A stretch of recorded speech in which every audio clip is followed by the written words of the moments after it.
sangena kwamanye amazwe lapho kungazikhona ubaba nomama sihambeni inkululeko sobashiya bazale ekhaya safuna sangena kwamanye amazwe lapho kungazikhona ubaba nomama sihambeni inkululeko sobashiya dadebethu safuna sangena kwamanye amazwe lapho kungazikhona ubaba nomama sihambeni inkululeko sobashiya bafowethu safuna sangena kwamanye amazwe lapho kungazikhona ubaba nomama sihambeni inkululeko sithi salani ekhaya singena kwamanye amazwe lapho kungazikhona ubaba nomama sihambeni inkululeko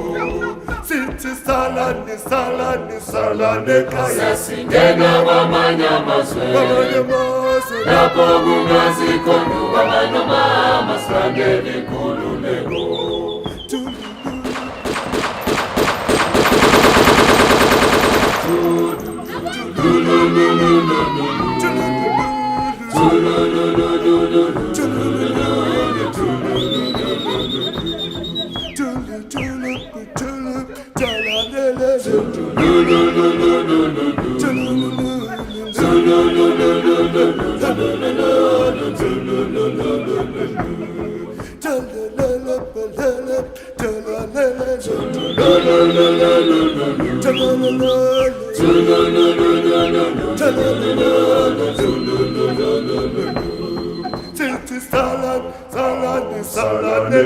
singena kwamanye amazwe lapho kungazikhona ubaba nomama sihambeni inkululeko sobashiya bafowethu safuna sangena kwamanye amazwe lapho kungazikhona ubaba nomama sihambeni inkululeko sobashiya okhokho bethu safuna sangena kwamanye amazwe lapho kungazikhona ubaba nomama sihambeni inkululeko sithi salani ekhaya singena kwamanye amazwe lapho kungazikhona ubaba nomama sihambeni inkululeko sithi salani ekhaya singena kwamanye amazwe lapho kungazikhona ubaba nomama sihambeni inkululeko sobashiya dadebethu.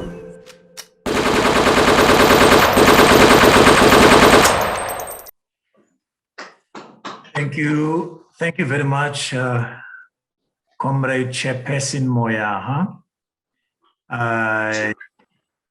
The comrades in Limpopo, and then the whole country. And greetings to all of you, comrades, sisters and brothers, wherever you are in the world. I greet you this afternoon. I was asked to talk to my comrades and address myself to the concept of self-belief, believing in yourself, what it means to believe in yourself as a human being, what it means to believe in yourself as a comrade, what it means to believe in yourself as a Black person and as an Azanian and as an African, what it means to believe in yourself when you are in the struggle. I was in Gqeberha over the weekend, and we went to see the grave of one of our martyrs who was killed during the feud in 1985, 1986, Comrade Sonwabo Pepanale. And on my way back, as I was flying back, and I got home last night, and I managed to cool off by watching television.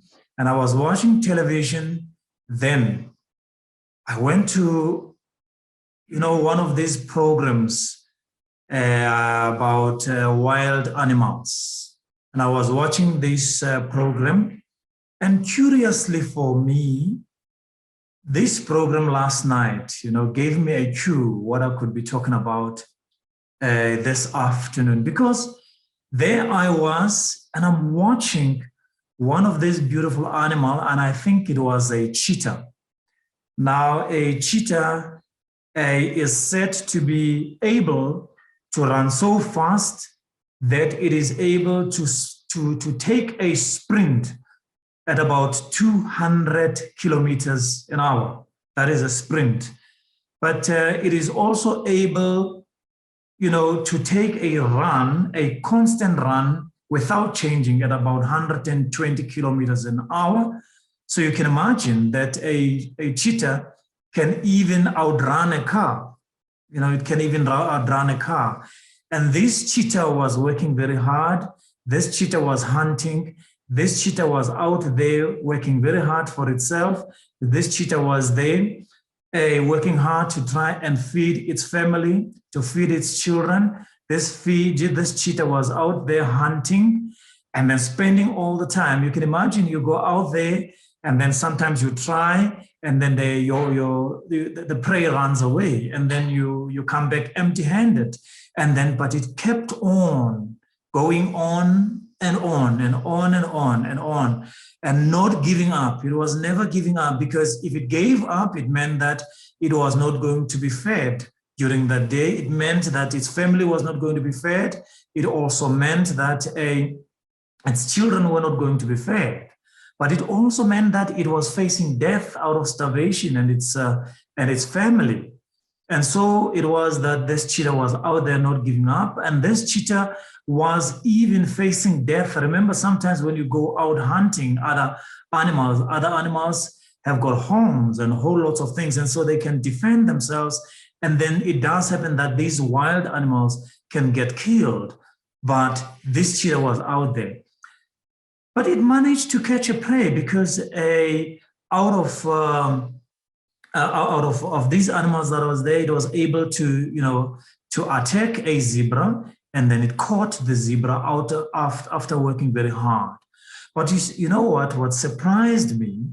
It's not all that, because that was natural, that had to happen. But what surprised me was the fact that as the cheetah was doing all this, working hard, braving danger itself, looking danger in the eye, but there was an animal sitting out there, idly doing nothing, in the long grass, hiding there, and that animal was the lion.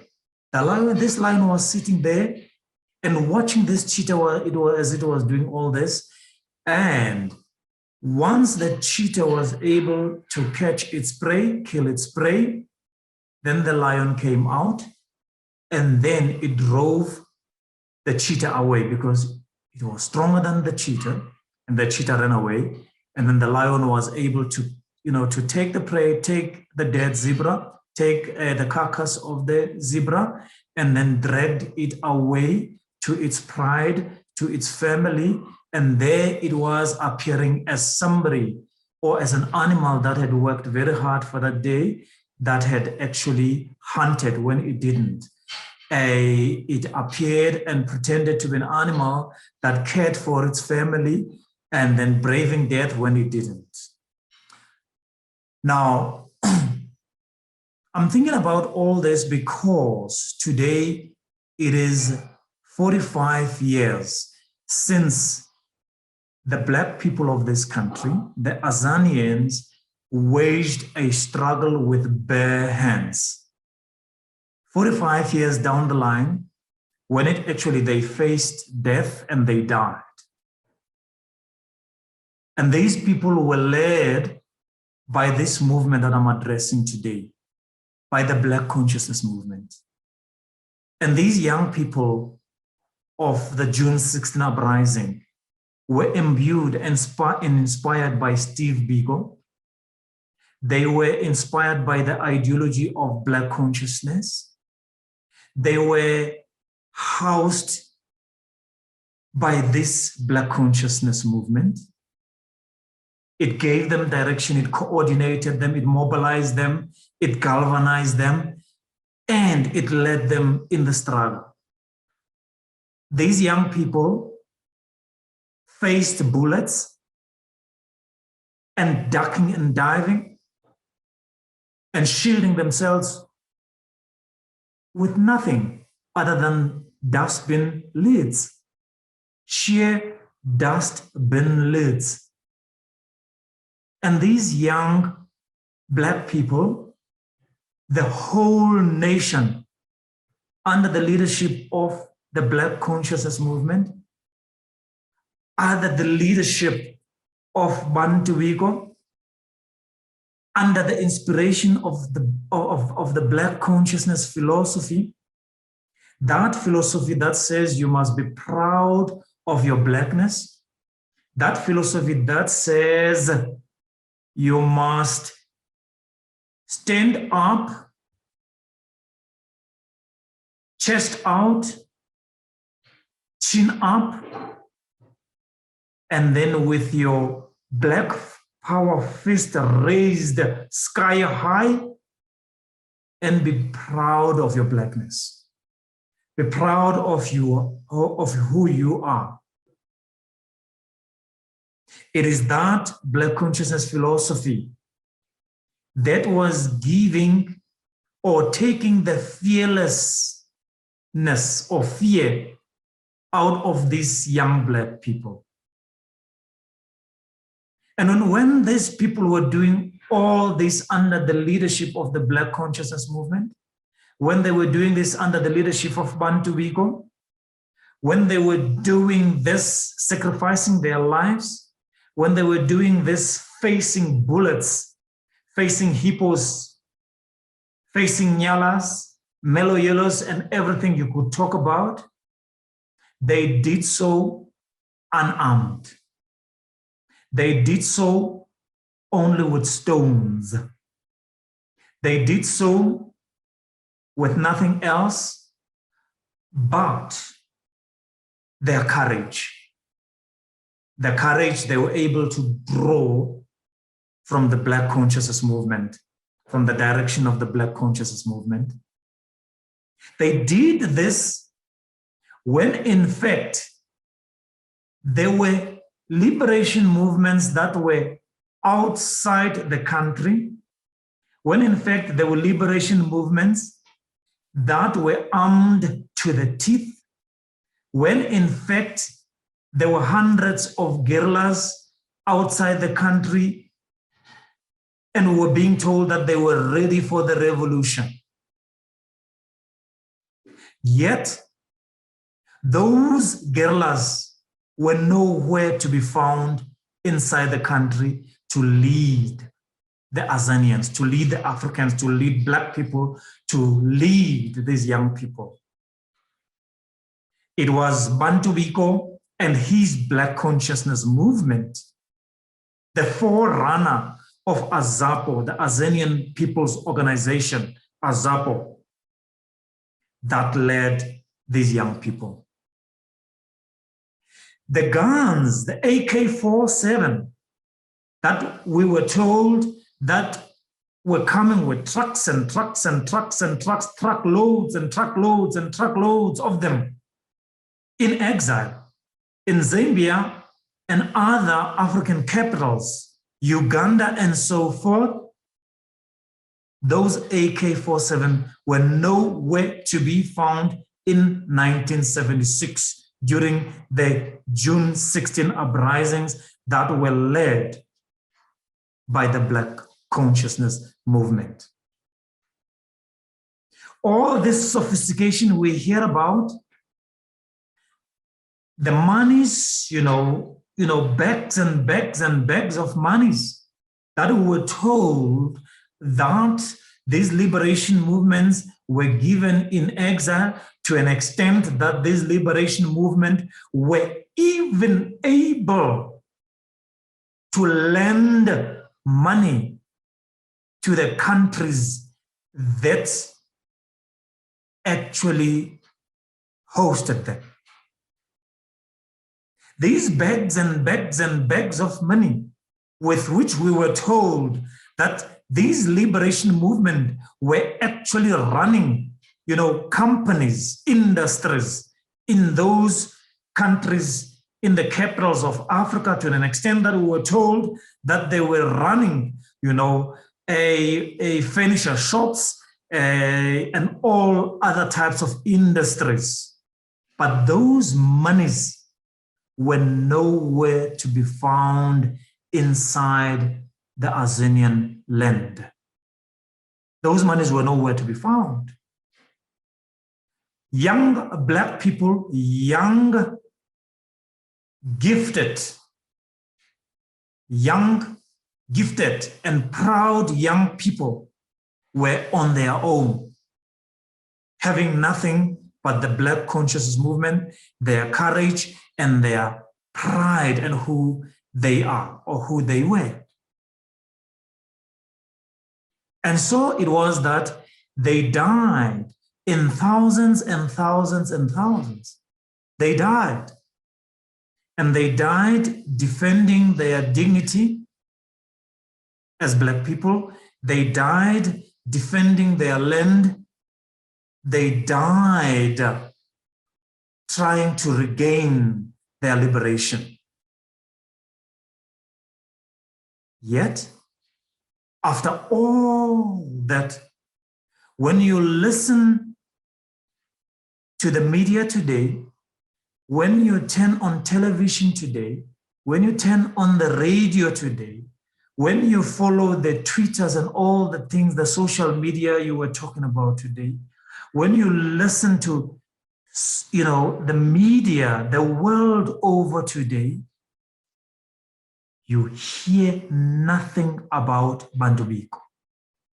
You hear nothing about Tsietsi, Mashinini, and Khotso Siakhlulo, the young people, the teenagers who were members of this Black consciousness movement, these young people who were actually groomed by under the tutelage of Steve Bantu Biko, these young people who actually braved and ducked and dived, being missed by bullets, quite racist bullets, you hear nothing about them.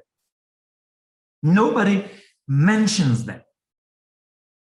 You see all the statues that you see around the country, around Azania, but the statues that are missing are the statues of the people who actually led the revolt.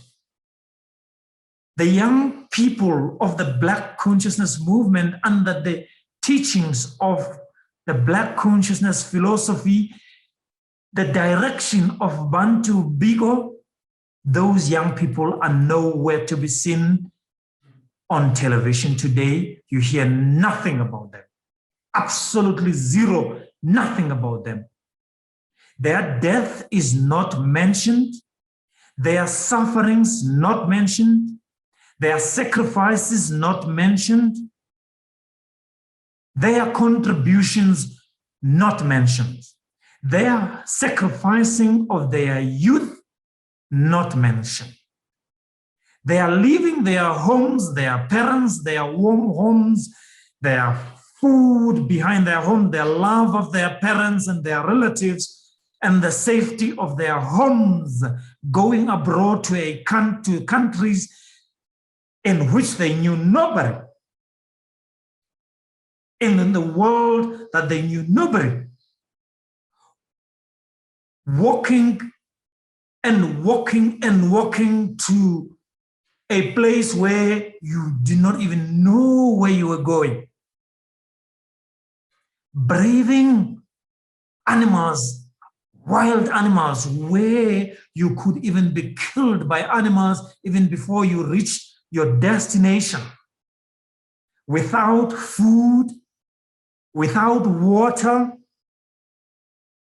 without Vaseline. I'm not talking about all the other stuff, dons and whatever, just Vaseline, just to be able to smear on your face, on your body, to be able to keep the moisture of your body.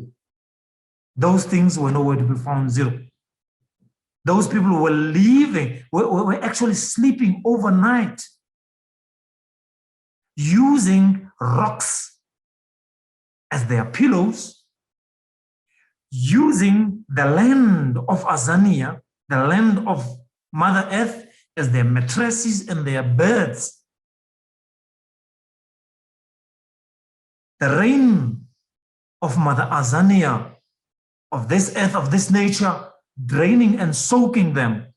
Yet those young people, under the direction of Bantu Biko, under the direction of the Black Consciousness Movement, are not mentioned anywhere when today those are in power talk about the June 16 uprisings. It goes back to the question where the cheetah did all the hunting. It took all the trouble and went through all the atrocities because it was in the struggle, championing the struggles to feed itself, feed its children, feed its relatives, and it was prepared to die for its own self, for its own dignity, to say, I'm an animal myself, I'm a human being myself, yet a lion from nowhere came from within the darkness and snatched June 16 from the cheetah. June 16 was stolen from the cheetah.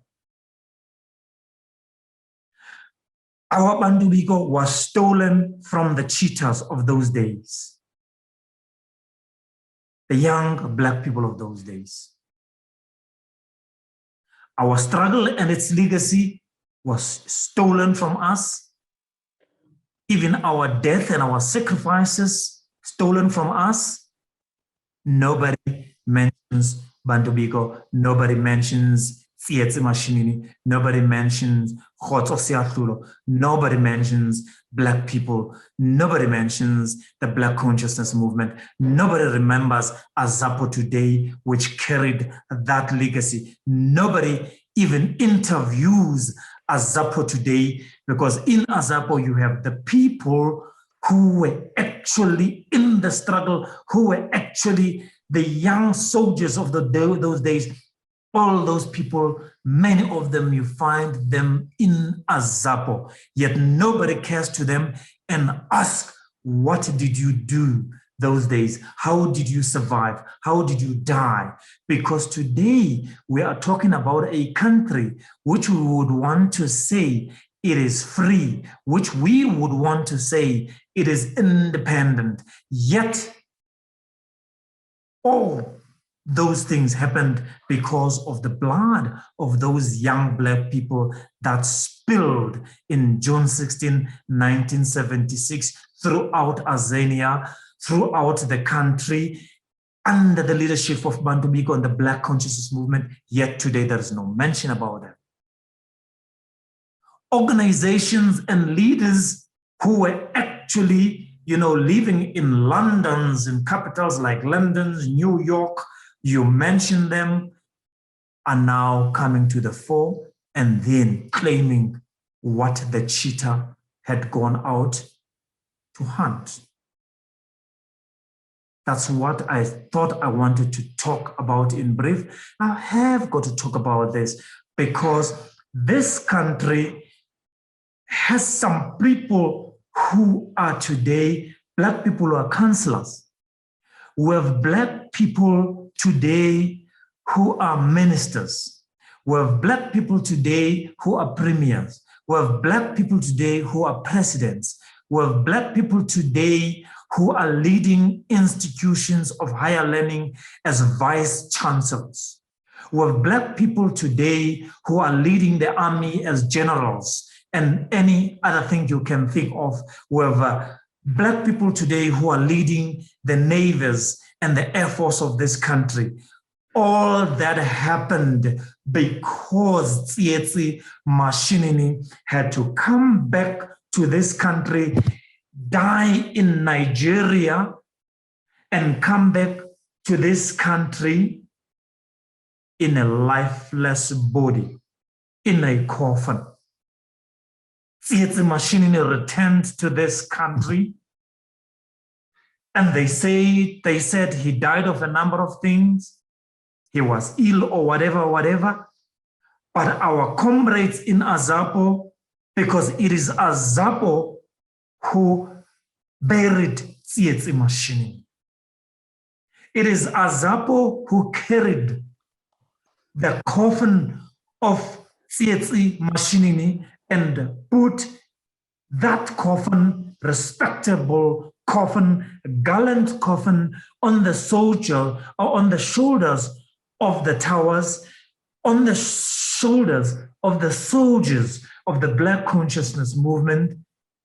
When comrades opened that coffin, they saw something which did not connect with what they were told, that Cde Mashinini, the son of the soul, an Azanian, a busy tower, died of illness, of sickness.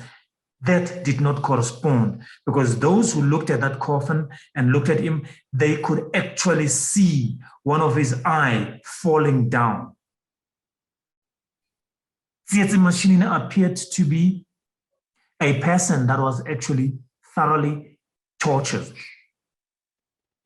He appeared like a person who was actually murdered or assassinated, if you like. Yet AZAPO buried Cde Mashinini. Is anybody talking about it? No. Yet AZAPO buried Khotso Siatlu. Is anybody talking about it? Nobody. No. Nobody's talking about it today. I just wanted to just touch by and tell you in brief, comrades, when you are where you are. I wanted to tell you, particularly comrades in Limpopo, I am very angry with comrades in Limpopo. I leave all the other comrades in the other provinces, but I'm going to be very angry with comrades in Limpopo. Comrades, you are in a province that for some reason used to be called the Great North. It was the North because there are great people living there, great towers. There are great comrades, great revolutionaries living there in Limpopo. At some stage in the 80s, even the media used to refer to Limpopo as the country of AZAPO. In that area called Limpopo, in recent times, during the time of the armed struggle of the Azanla forces, it used to be known, if you like, as a liberated zone when it comes to the Azanla forces. Of course, you could have said Gauteng is a guerrilla zone, but Limpopo, the Limpopo province, was a liberated zone when it came to Azanla. We're talking about a Limpopo where the pioneer organization of the Black Consciousness Movement, an organization that was formed by Steve Biko, an organization whose first president was Steve Biko, was formed in Limpopo. Formed in Limpopo. The source and the life and the breathing, the walking and the running and the hitting, the kicking, the talking and the shouting of this organization was founded in Limpopo. Teflo in Limpopo. Right. If you are talking about Tiro, you cannot talk about Tiro without talking about Limpopo, the great comrades, the country of great people. You're talking about the Teflop testimony of Tiro. It happened in Limpopo. You're talking about the Azanla forces, the Azanla comrades who found a refuge where in Limpopo. If you're talking about the Azanla 7, accused number one of which was comrade, Commander Mzomadoda Stera Kondile. That Azanla 7 was actually housed in Limpopo, in the Kukune Mountains. Other people call it the Donkerhoek Caves or the Darkhoek Caves. That was in Limpopo. It happened because we had people we could trust. A number of the activities of Azanla happened in Limpopo. The battle that happened in Limpopo, I'm not talking about somebody running away. I'm not just talking about somebody being captured, a guerrilla running away, a guerrilla, I'm talking about guerrillas who actually fought the South African Defense Force of the Boers, the police of the Boers, of the National Party of South Africa. It is said they held and they fought for about 6 hours and held them at bay. Those who were able to see in the media during those days, they said it was a bloody battle, a bloody battle. We are talking about Comrade Thabang Cobra Muthodisi. Actually, yes, he is from the Free State, but the fact of the matter, he was the fighting son of Limpopo. He was fed by Limpopo. He was housed by Limpopo. In a house, in a church, in a place of worship. That son of Limpopo, fighting son of Limpopo, was able with Comrade Donald Malachi, when they ran out of ammunition, out of 6 hours of bloody battle, he was able to say, you know what?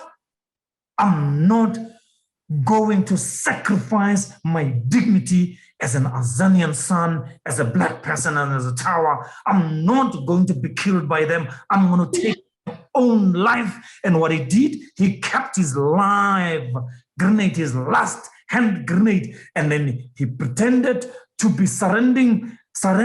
That was after actually Comrade Malachi had fallen already. And then he went out and they thought they had captured him. They thought they were going to ridicule his soul. And then when they did so, and they wanted to push him in one of the vans to capture him and arrest him, and then he was able to detonate his hand grenade, took his own life, and with the enemy along with him. Is that remembered today? Does anyone talk about it? Do my comrades in Limpopo talk about it? No, they don't. Do my comrades in Limpopo remember Comrade Cobra? No, they don't. Do they have commemoration to teach young people and say, nowhere in this country they may talk about this, but we in the Black Consciousness Movement, in AZAPO, in Azanla, we were able to die in battle. Is there a statue of a horse with its front hooves or legs, if you like, flying in the air to remember Comrade Cobra? Because if you have a statue of a horse with the 2 hooves or front legs in the air, it tells you that there was a soldier here who died in battle. Do we have that statue? We don't. We have statues of people who had all the niceties, people who were in the Goombas of this world, people who were in all the things that you can talk about, the Goombas and things and whatever, in jets and things, private jets with white people with bourgeoisie. And then we have statues. You're going to have a statue in the Northwest a way Cobra used to actually go through to go to we used to call it Apkaya, to go to exile in and out of that route through, Dinokane or Zirast, if you like. But no statue of Cobra is there. I am told they are working on the 6-meter statue of who? Jacob Zuma. Who is Jacob Zuma? I don't know. I don't remember him. I don't know. But I know Cobra. But do our comrades in Limpopo doing something about that? We need to be telling our own story. This have to happen because, comrades, we, as the Azanian People Organization, AZAPO, we have taken an oath with Black people, with Azanians. We have a covenant with Black people. What is that covenant with Black people? That covenant with Black people is a covenant of saying we are going to be in the forefront of the struggle. We are going to lead the struggle towards total liberation of Black people. We are going to lead the struggle where we are prepared to die for the reposition of land Azania. That is the covenant. That is the covenant. And what is the price? As this movement of God, this movement of Bigo, this movement of Black people, movement of Azanians, movement of Africans, that we are prepared to pay as towers. What is that price for that covenant, for that oath? What is that price that we're prepared to pay?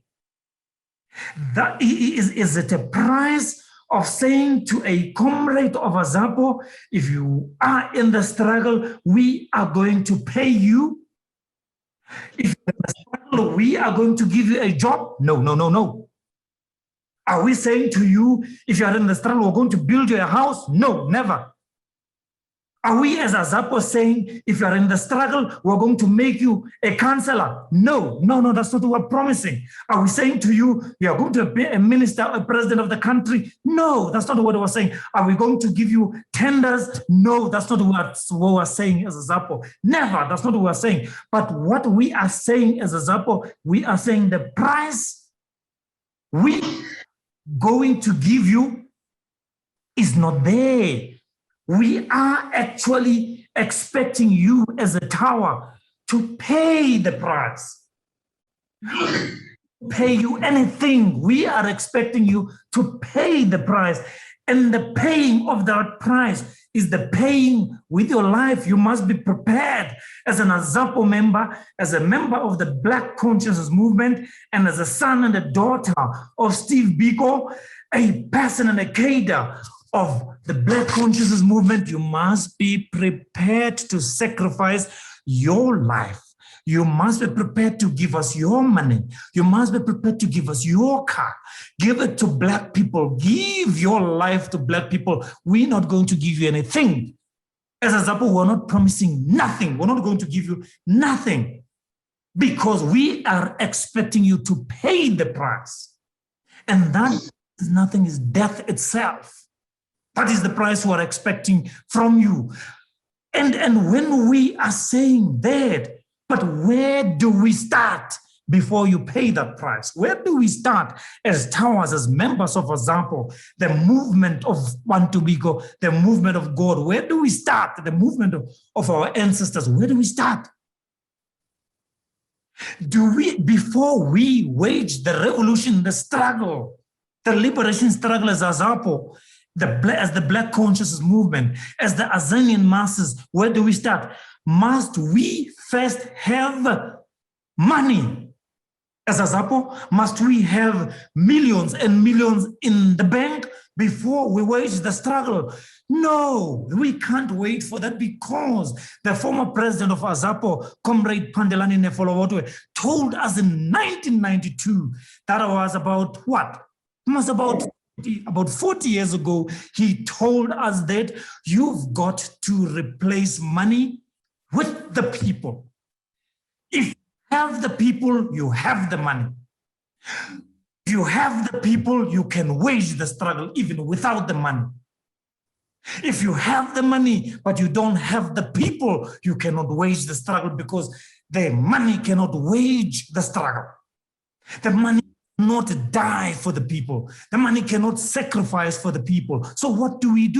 Do we wait for the money? We now know even the ruling party with the billions and billions and billions that it have, it still can't do anything. It can't liberate our people. In fact, all that it is doing, it is what it is doing. So therefore, you've got to understand, my towers in Limpopo, all over Azania, that when Azanla, the Azanla forces as an army was founded, it was founded without the gun. They did not have the bullets. They did not have the camouflage or the military regalia. There was no training, but they first had the people first. So we have the people first. We don't wait the money will follow. Where do we start? Must we fill the stadiums as other people do? Must we be their copycats? No, we don't have to fill the stadiums. All we have to fill, it is the communities. We must fill up the Black communities in the villages, in the townships. We must not rush to fill the stadium. Let us fill the Black communities. Let us fill the minds of our people. Let's fill them with Bantu Biko, with the Black consciousness philosophy, with what AZAPO is doing, with the hope that AZAPO is doing. Let us fill them. If we fill the minds of the Black people instead of filling stadium, we will also be able to fill their tongues. The name of AZAPO, the name of BC, the name of Pantubigo is in the minds of the people. It follows that our name will be on the tongues of the Azanian masses. So the point is not to rush to fill the stadiums. How are we able to do this? It's got to be in the mind of each and every member of AZAPO, a tower. That, comrade, you've got to be ambitious, you've got to be jealous. You've got to be able to say, you know what? And you've got to be able to do that positively, not negatively, not arrogantly, but you've got to be able to say, you know what? There is no one in AZAPO who will organize that meeting if I haven't organized it. There will be no one who will attend that meeting if I have not attended that meeting. If I do not arrive in time at that meeting, nobody will arrive in time at that meeting. Not the one who takes out my money and contributes in the organization of Bantu Biko, the organization of Black people, the organization of Azanians, the organization AZAPO. There will be no one who contributes to that organization, to AZAPO. You've got to be able to have, that attitude of taking center stage and say, you know what? I am alone in AZAPO. I'm on my own and I'm the only one in AZAPO. If I don't do it, it will never happen. If I don't attend a meeting and stay at home, nobody will attend that meeting. If I don't go to a rally, nobody will go to the rally. If I don't go out and organize Black people, nobody will do it because I myself have got to do it. If I don't do it, it's not done. If I don't go out and convince Black voters, Azanian voters, and say, vote for this organization called AZAPO, the organization of Bantu Biko, nobody will convince Black people to vote for AZAPO if I don't do it. We've got to do it because in AZAPO, we believe in decentralized leadership. We believe in collective leadership. Therefore, each and every member of AZAPO is a leader. Is a leader in AZAPO. You can't wait for Chairperson Moyaha. You've got to get done and report to him that it has been done. You've got to get done and come back to the organization and say it has been done. Do not wait to Do not wait for a general meeting or Congress for a resolution to be taken to liberate people. There is no mandate or resolution or meeting that we need to liberate Black people. That was our original mandate. We are in the struggle because we've got to liberate Black people. We don't need a further mandate. What needs to be done has got to be done. We don't need a meeting for that. Now, if out there, Black people are being killed out there, Black people are being kicked out of the stores by white racists, Black people are being forced to eat their feces by white racists, Black people are being shot at by white racists, Black people are being taken advantage of by other Black people, then AZAPO must take the blame. AZAPO must take the blame because those things are happening because AZAPO is not protecting Black people. Those AZAPO, Black people are being taken advantage of because AZAPO is not flexing its muscles. AZAPO is demonstrating its might. So if Black people in this country are being taken advantage of, AZAPO is guilty as charged. AZAPO has got to stand up and do something, defend Black people. AZAPO must know that if everything is happening to Black people, negative or whatever, if we're being ridiculed, if we're being called monkeys in our country of our birth, then AZAPO must take responsibility for that. It is because we are not doing what we have got to do. We are not doing what Steve Biko did. We are not doing what Tiro did. We are not doing what the young Black people of the June16 uprising did under our own direction. It means we've deserted our own direction. It means we've deserted our own courage. It means we've run away from ourselves. We are no longer who we are. We have given our back to ourselves. Today, because we are not doing what we are supposed to be doing, comrades in Limpopo, we have today rulers who can't keep the lights on in our country. Rulers who are giving us new vocabulary that is not found anywhere in the country. What is that? Load shedding. What is that nonsense? What is that? Rulers who can't keep the lights on. They don't want to keep the lights on because they want to keep us in the dark. Because in the dark, they're able to kill us. Because in the dark, they're able to steal our money. Because in the dark, they're all able to steal the PPE. They're able to steal the equipment that is supposed to protect us from coronavirus. They're able to steal it in the dark. They are able in the dark to promise us there will be a vaccine that will be coming in the country, and those vaccines come, and then when they come, those vaccines only to find out actually that they're not the ones that work. Millions of them being turned away, and recently 2 million of them, when they arrived here, they discovered that actually this is not what we need in the country. They're able to do all those things because they can't keep their lights on.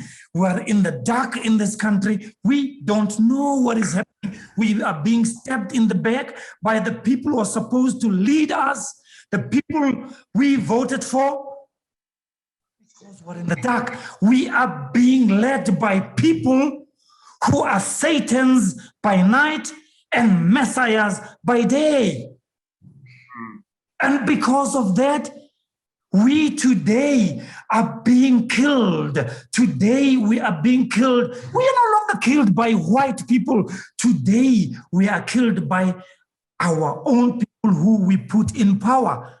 If they don't do that, they send pit toilets to kill our children. They send pit toilets to murder our children, to assassinate our children. Who in this country still have pit toilets 30 years after democracy? Who in this country, do white people have pit toilets? Does Cyril Ramaphosa have a pit toilet? Does that cabinet have pit toilets? Do they have pit toilets? No, they don't have. It is us Black people who have pit toilets in this country. And today we are killed by our own feces. We are killed by our own human dung. We are killed by our own waste. That's what is happening in the country. And so you see that racism still persists in this country. If you don't believe it, if you say there is, if Cyril Ramaphosa says there's no racism in this country, comrades, remind him that if you have pit toilets in this country and it is only Black people who are using pit toilets in this country, there is the racism hidden there. If you have townships, not towns, but townships in this country, only Black people living there, no white people, then you know there is racism hiding in the townships. If in this country you have schools, Black schools, without books, without nothing, without teachers, nothing, you know you have racism being hidden there. If you have hospitals, but there are no doctors in the township, there is no medicine, there is racism being hidden there. And so we know that racism is still alive. If in this country, 98% of the economy is being owned by white people, 30 years, almost 30 years after democracy, then you have a problem. It tells us there is racism there. Black people owning less than 2%. If you have about 33 million people in this country, more than half of the people of this country and Black people alone being unemployed, being jobless, only Black people, then you have a problem. Racism is hiding somewhere in the unemployment figures. And so as I sit down and I want to tell you that as this movement of Bantu Biko, as this movement of the Azanians, of the Africans, of Black people, as AZAPO, as the Black consciousness movement, we have a duty in our hands, and that duty is to remake the world. And the remaking the world starts with the remaking Azania. Remaking Azania starts remaking the world where we are. Because we've got to do this, comrades, because we are towers, because we are the people of fire, we are the people of the water, we are the people of the sun, we are the people of the mountains, we are the people of the spirit. So therefore, comrades, we've got to chant and say, because bones must come together. We want them walking, running, and kicking. We want them boxing, we want them shouting, we want them giving direction. We want the spirit of Steve Biko living, give us the direction, fighting. We want to fight through that spirit. And so therefore, we are saying June 16 must return. The June 16 uprising must return. We are also saying that with the return of the June 16 AZAPO, the Azanian People's Organization, the movement of Bantu Biko, must govern this country. Steve Biko must govern this country. Steve Biko must govern this country. Black conscience must govern this country. I thank you.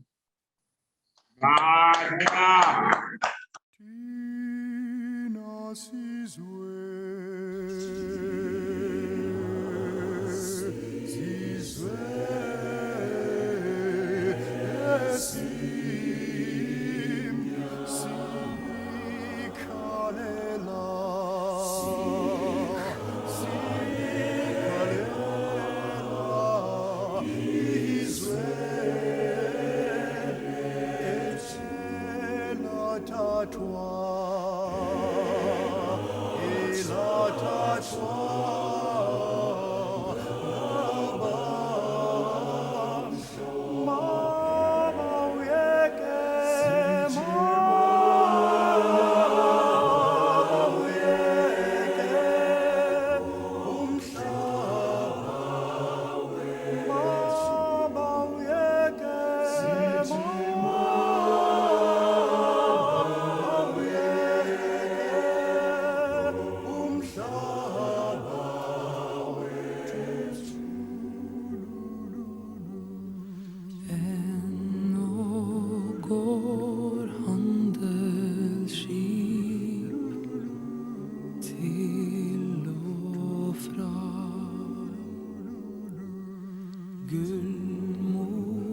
en halvpart av det du sa. Tilgi vår grådighet, Afrika. Styr din løveklo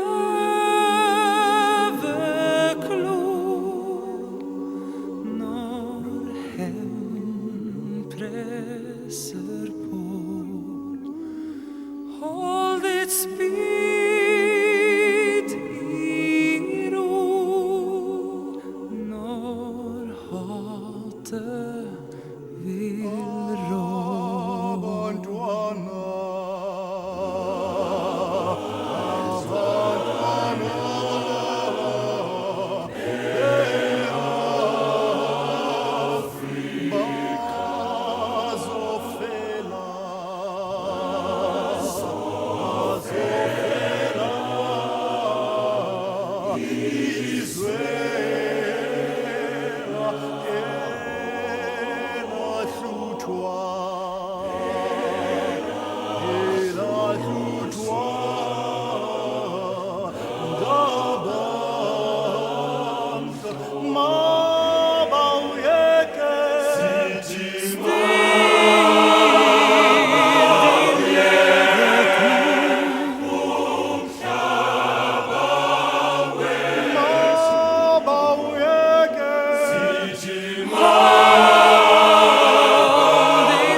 Gullet ditt ville Europa ha. Glemt ditt blod og ditt liv du ga. Tilgi vårt hovmod, du Afrika.